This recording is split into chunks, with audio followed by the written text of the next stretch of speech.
So I had a good question that I wanted to come here and answer, and it was regarding devotion and how that fits with this medicine that gives you ultimate freedom instead of ultimate restriction and fear of every food, need of every supplement, need of every herb, needing to be aware of everything that could potentially harm your physiology or be a toxin or toxicant within the environment. How can that fit with this idea of devotion to your physical body or your vessel, or however you refer to the totality of what it is to have a body in this physical world? And there's a couple of things here that came to mind when I was considering addressing this question, because I think it's a very beautiful question. And number one is, if you put this on the lens of relationship, is it devotion to change and do all of the work only after abusing and losing the thing that you say that you're devoted to? Is that true devotion, or is that desperation and manipulation? And then when we put this in the frame of the body, was it devotion or is it desperation? Was it that you were nourishing and caring for what you had and cherishing the gift of what you are and honoring everything that is your physical body? Or did this way of living, way of thinking, way of being come out of losing health, vitality, energy, or experiencing a symptom? And so that's really the truth that's underneath this question. If it's devotion, let it be devotion. And I do think that life works in a beautiful way where desperation can turn into devotion. But I think that it's very important to understand the difference. And when you understand how the body interfaces with life, with your metaphysical background, with every experience, with every feeling, you understand how profound the difference actually is when it comes to your physiology. So the definition of devotion is loyalty and love or care for someone or something. And that is while you have it. It's not when you lose it, you became neurotic and compulsive and pleading and to try to get back what you lost. It's, I was devoted to the thing that I cared about. That is what love is. Love was while you have it, not only in the absence of it. And again, put this on relationship so you can see it clearly. If someone only treated you well and was only willing to change and be kind to you and do nice things for you only after they lost you, would you consider that love? And then put that on your body now.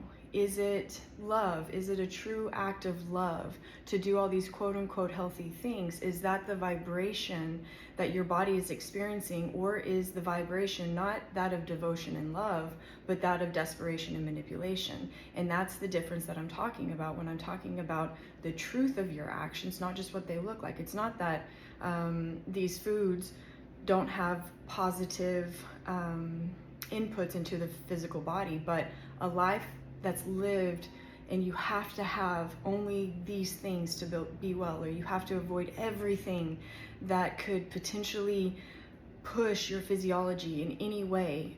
If you have to have such a restricted and manipulated life in order to be well, all I'm saying is that there's more to you.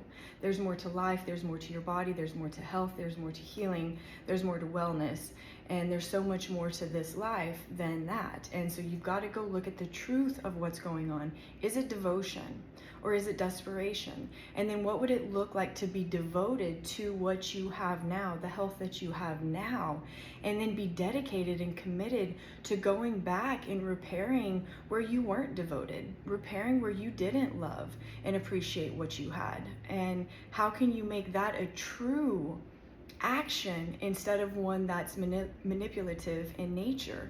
Again, are you manipulating your body into being how you want it to be and calling that devotion, or are you devoted to it as it is right now, seeing the wonder and the magnificence of the healing that you're experiencing and being devoted to the process and letting it take as much time as it takes, because that is part of healing too?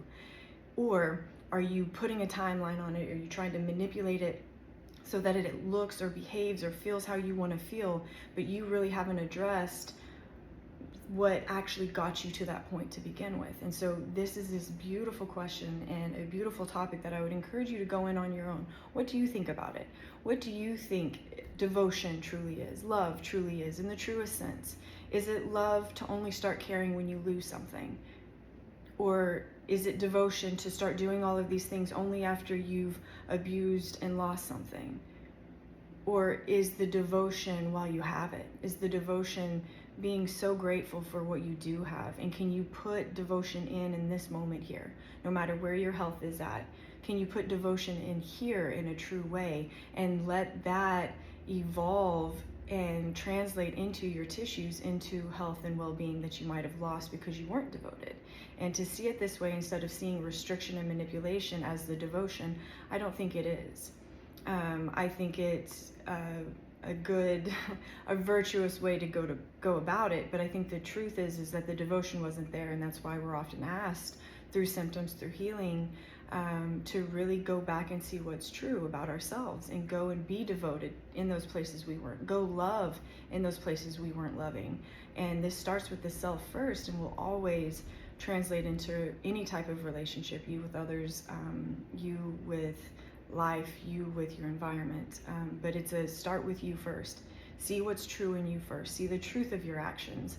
And then when you're able to see that, then devote to right now. Be completely committed. Be completely in a state of loving what you have, and not just committed to manipulating yourself into what you think that you lost. And then how would that translate into your physiology? How would that translate into how you experience your body? How would that translate into living? And then let that wash over your relationship, not just with you, but with others. Sometimes when we look at relationships, it makes it make more sense for us in our body. You're in a relationship with your physical body. And all of these things are just different mirrors. But devotion is a beautiful topic, and I loved that question, but I think it's so much deeper than just this superficial surface level of somebody that eats perfectly is more devoted than somebody that's not. I don't necessarily agree.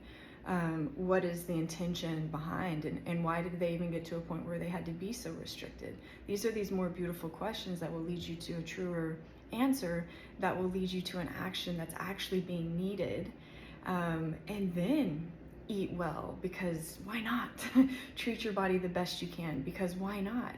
There's a difference between the needing of it, the clinging to it, and the utilization of these things that you have accessible and available.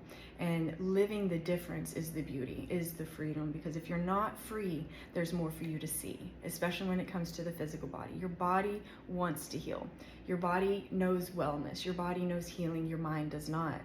And everything your body does is to push you closer to healing, always, in every possible way, from mind to emotions to actual physical tissues. And when you finally see it, you can really drop into the love affair with your own physical body, and devotion and love and commitment will have a totally different flavor to it when you live that way, instead of just starting to love the things that you lost and calling that devotion.